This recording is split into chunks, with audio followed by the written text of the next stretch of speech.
Bonjour et bienvenue dans ma nouvelle vidéo.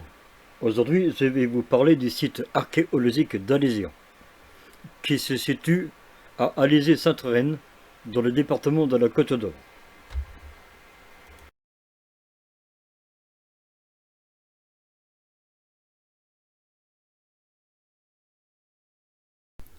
Situé à Alésé-Sainte-Reine, dans le département de la Côte d'Or en Bourgogne, sur une colline entre Montbard et Dizon, le site archéologique d'Alésia est un site archéologique de l'Opélium, gauloise, d'Alésia, et du siège d'Alésia au -52, et de la ville gauloise romaine d'Alésia.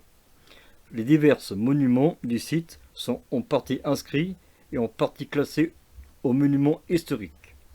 Entre 1908 et 1992, il est intégré depuis 2016 au Muséoparc d'Alésia, centre d'interprétation du patrimoine consacré à l'histoire du site depuis le siège de César jusqu'à la fin de l'Antiquité.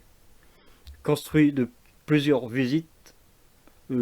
sites visitables, le Muséoparc a probablement parlé ainsi que les vestiges de la ville gallo-romaine, reliés par divers chemins de marche, pour un total de 7000 hectares.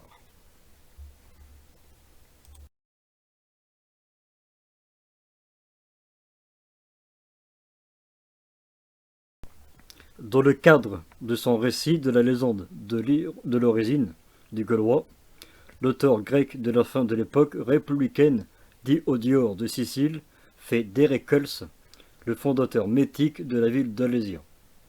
Celui-ci aurait épousé la fille du roi celtique et aurait contribué à civiliser la Gaule. D'après cette légende, c'est son fils, le roi Galathié, qui aurait donné son nom au peuple sur lequel il règne. C'est à cette époque que la geste d'Héraclès s'intègre, dans la perspective plus vaste de la fonction pacificatrice et de la civilisatrice du héros, explorant les confins du monde et permettant en éradiquant la sauvagerie qui s'y trouve souvent sous forme de monstres, le rend possible l'établissement des peuples dans les villes sédentaires. Sur le plan archéologique, le territoire de l'Oppidum d'Alésia et ses environs sont relativement documentés, ainsi que les sites est fréquenté au néolithique, notamment sur le mont Auxois et son prolongement oriental, le mont Pévenel, à l'âge de bronze, entre 2300 et 800 avant Jésus-Christ. Le territoire du Haut-Auxois est un secteur dynamique, avec plusieurs foyers de population.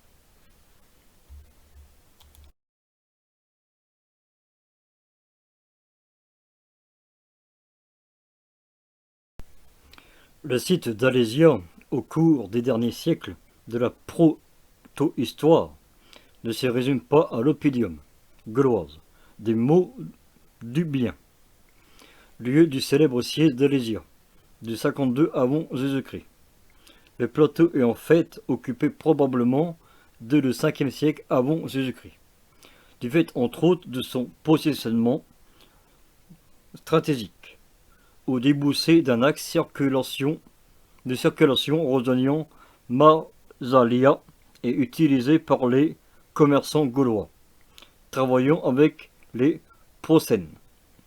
Les modalités de l'urbanisation d'Alésia celtique sont mal connues. Cependant, du fait de la présence au niveau archéologique romain, bien observé sur le site, toujours est-il qu'il se mue progressivement en partie communautaire, urbaine, se dotant d'un rempart de type Muros Galicius, selon Digore de Séville. La ville est le foyer religieux et la métropole de toute l'art celtique. L'historien grec, évoquant le mythe selon lequel aurait été fondé plutôt par Héraclès lors de son passage en Gaule. Une telle centralité religieuse reste cependant probablement reconstruite a posteriori par l'historien grec. En l'état actuel des données archéologiques, il est difficile d'identifier par la fouille un réseau de sanctuaires celtiques d'envergure, peut-être du fait que son obligation partielle par les édifices romains ultérieurs fait d'Alésia un centre important du monde celtique. Procédé, c'est d'Igior de Cécile, une forme de narration théologique, visant à faire du siège un couronnement religieux des campagnes de César, l'aboutissement de sa guerre, en capturant d'un coup de cef des Colisées et de la métropole religieuse des vaincus.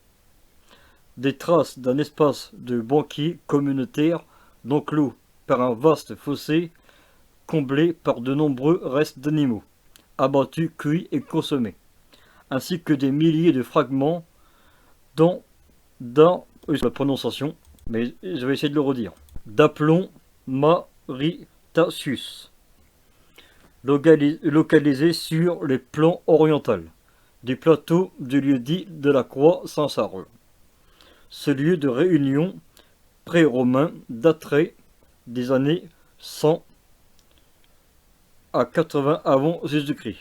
Le sanctuaire romain, un sanctuaire faisant la belle part au culte des eaux de source, qui s'asseyant à cet endroit du fait du changement du couche archéologique. Situé au même emplacement, fut quant à lui fouillé par Émile Esperandio au début du XXe siècle et par Olivier Carzanov au cours des années 2008-2018. Ce temple et les édifices associés témoignent s'il y a une connaissance de la communauté romaine d'Alésia, d'un lieu du culte antérieur, d'une topologie religieuse opportunément liée aux sources qui s'y trouvent.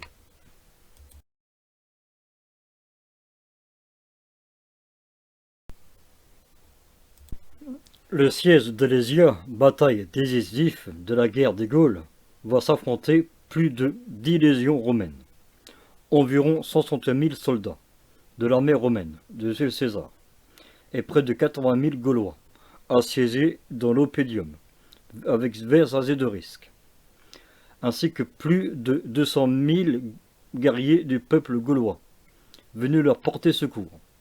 À la suite de différentes escarmousses de cavalerie et de poursuites de plusieurs semaines, Vercingétorix est contraint de s'enfermer dans l'Oppidum des monts du Bien avec ses hommes. Rapidement, César s'installe un vaste dispositif d'encerclement et d'investissement, refusant de mener un assaut meurtrier, et préfère affamer les défenses, contraint d'évacuer les civils et la cavalerie. Malgré une infériorité numérique, la victoire de César, dont les troupes sont mieux organisées, marque la fin de la résistance du peuple celtique d'indépendance sous l'Ésirique de Vercingétorix. Les sanctions définitives, la réussite de la conquête romaine de la religion, qui ne sera organisée et divisée en provinces que sous Auguste, ouvrant l'époque que l'on qualifie découverte de à Saint-Nicée-Tadrène et dans ses environs. Ces vestiges constituent de plusieurs dizaines de kilomètres des structures linéaires défossoyées, de talus fortifiés en moutons de gazon, coiffés de palissades, de tours, de fosses et de pièces destinées à briser la sorge des cavaleries et de l'infanterie. Des campements, des centaines d'armements romains, celtiques, germaniques, de la monnaie romaine et des monnaies celtiques proviennent de tous les peuples de la Gaule, ou frappés par Vercingétorix, qui constituait de le XIXe siècle un ensemble d'indices probants pour l'identifier.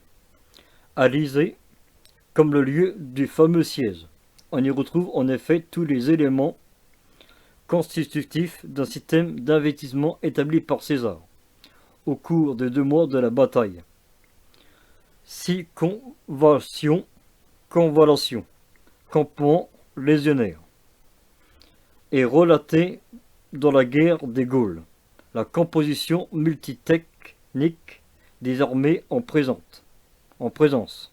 La présence des généraux atteste par l'épigraphe Titus Labius Victoratorix.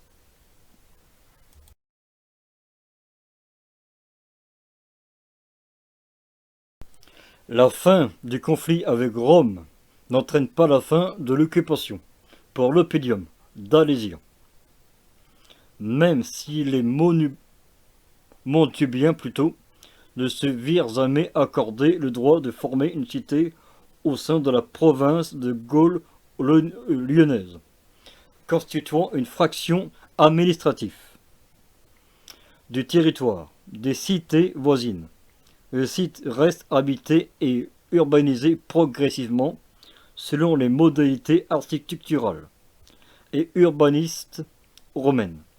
On y retrouve un théâtre, un forum, une basilique civile, ainsi qu'un certain nombre de sanctuaires monumentalisés, comme le sanctuaire d'Apollon Moritatus, situé sur les parties orientales du plateau, au lieu-dit de la Sainte-Croix-Sarle.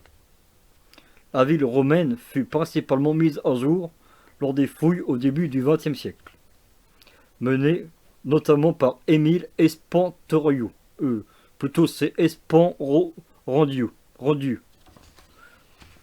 Alésia est une ville prospère, grâce notamment à l'activité réputée d'artisans bronziers et forgerons, réunis en collaboration sur la protection de la divinité Uxectis, dont on retrouve le siège. On estime qu'elle abrite une population de 4000 habitants à son apogée.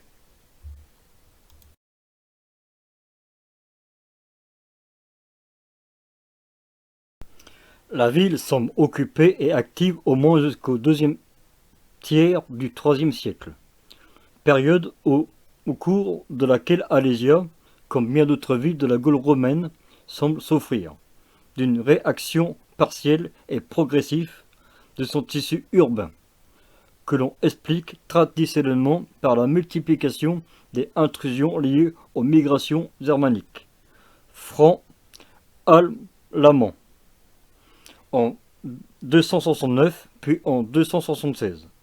La ville, dans ses formes et lieux d'occupation romaine, est abandonnée au Ve siècle, époque à laquelle elle porte encore le nom de Bagus Alésiens dans les sources.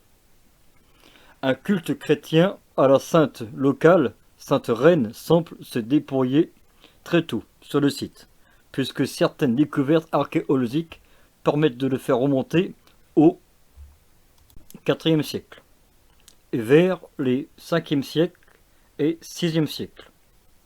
Une basilique chrétienne est construite au centre de ce qui n'est plus guère d'un hameau. Le site perd définitivement toute importance au IXe siècle, à la suite du transfert des reliques de Sainte Reine au monastère de Flavigny à quelques kilomètres de là. Bien évidemment, on veut parler de Flavigny en Côte d'Or, et plus particulièrement de Flavigny sur Ozerain, connu grâce à ses bonbons d'Annie.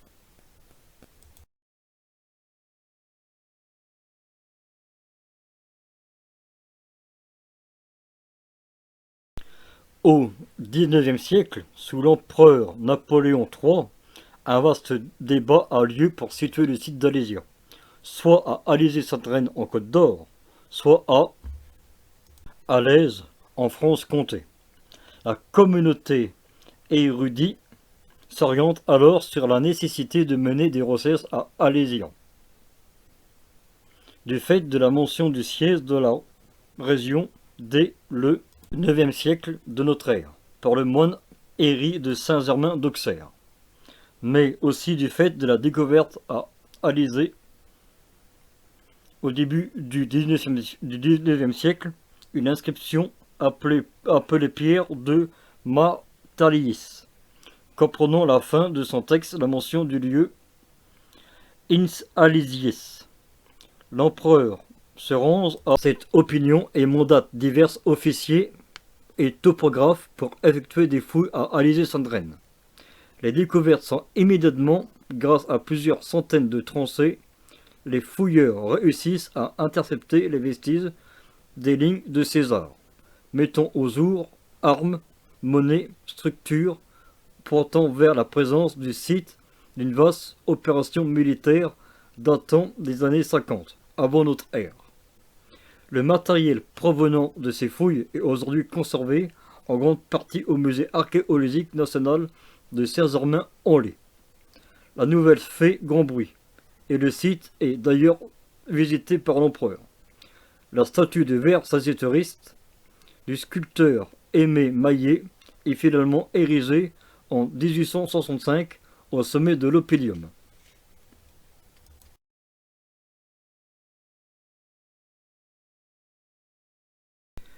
Ces découvertes, si elles alimentent d'abord un débat scientifique nourri en France, donnant lieu à des centaines d'hypothèses contradictoires quant à la localisation du siège, furent largement reconnues à travers le monde comme difficilement contestables. Au cours du XXe siècle, de nombreuses campagnes de photographie aérienne sont menées autour de l'Opélium, dont un territoire majoritairement cultivé, et donc les propices de la détection de sculptures archéologiques depuis les airs, par René Gau-Currier, qui documente par plusieurs centaines de clichés les vastes dispositifs fossoyés, camps et divers cultes. Excusez-moi, c'est celui de prononcer correctement. Voilà. Diverticules, établis par l'armée romaine, malgré les opinions et les théories dissidentes, notamment celle d'André Berthier. Les fouilles furent reconstruites dans les années 1990, afin de vérifier les découvertes des fouilleurs du XIXe siècle. Elle fut dirigée par Michel Rédier et, je pense que je vais mettre le nom directement sur la vidéo, et permis de remettre à jour les sculptures des fortifications établies par César, de documenter plus précisément les tranchées anciennes, qui servaient en réalité une grande minutie et de précis la stratigraphie de certaines vestiges. À cette occasion, les nouveaux armes et monnaies furent mis à jour.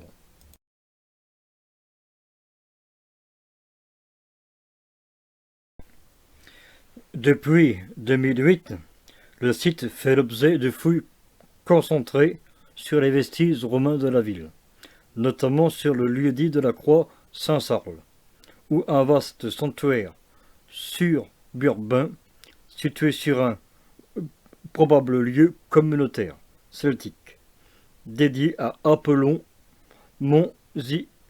Datus, entouré d'un péribole monumental, bordé par la voie venant du Dison, et remis au jour.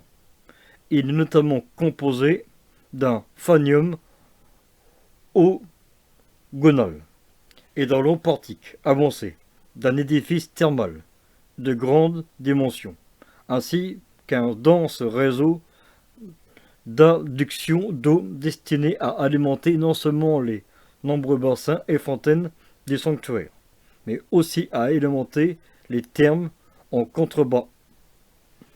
Ce sanctuaire avait déjà été fouillé en surface au début du XXe siècle par Émile Espandieu. La reprise de l'enquête s'est faite sous la direction scientifique d'Olivier de Casanove, professeur à l'Université Paris 1 Panthéon-Sorbonne, sous la tutelle de l'Université de Bourgogne-Franche-Comté.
Merci d'avoir regardé la vidéo, à bientôt.